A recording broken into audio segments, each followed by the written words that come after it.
أعوذ بالله من الشيطان الرجيم. بسم الله الرحمن الرحيم. هنالك دعا زكريا ربه قال ربي هب لي من لدنك ذرية طيبة إنك سميع الدعاء. دار سورة آل عمران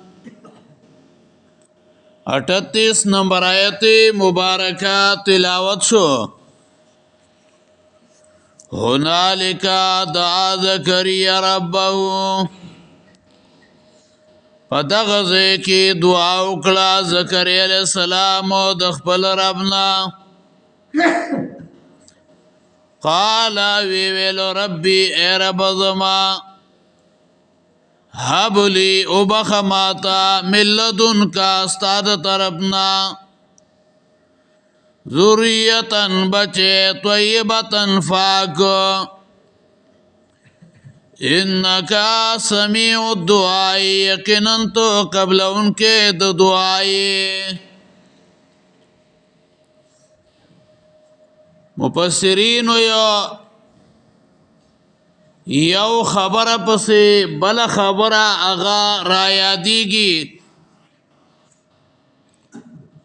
الحدیث یذکر بالحدیث، یو خبر بل خبر اغا را یادوی.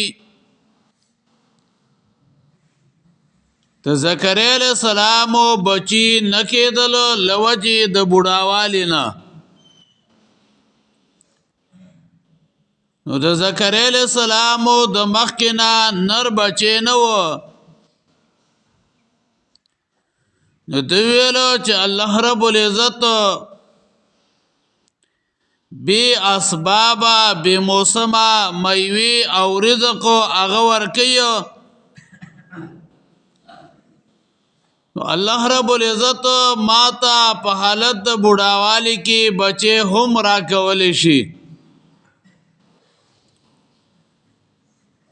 زکریا علیہ السلام راولګید او د الله رب العزت نه د اولاد طلب وکړ.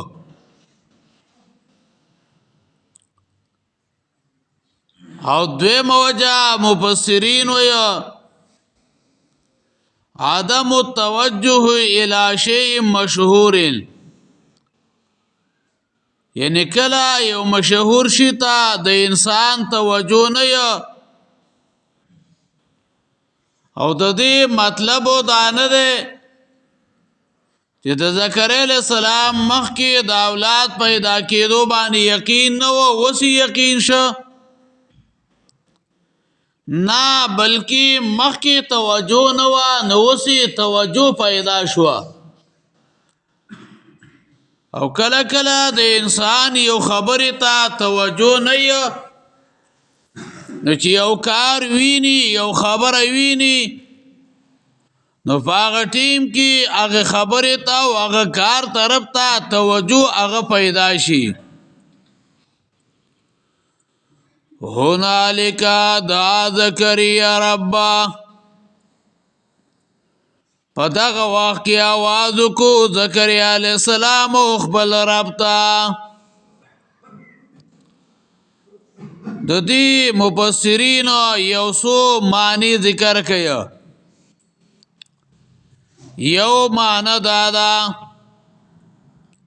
په دغه وخت کې چې خبره ورته را یاد شوه نو دا دعا یې وکړه. او دویمه معنی دا ده په دغه ځای محراب کې هنالک، په دغه ځای محراب کې. او دریمه معنی مفسرین ذکر کوي چې دا هنالک په معنا د من ثم سره دي، یعنی د دغې وجنا چې د دو نر بچې نه وه نو دعا یې وکړه. سورت مریم کې راځي چې زکریا علیه السلام د بچی د پاره سوال د دې لپاره کاو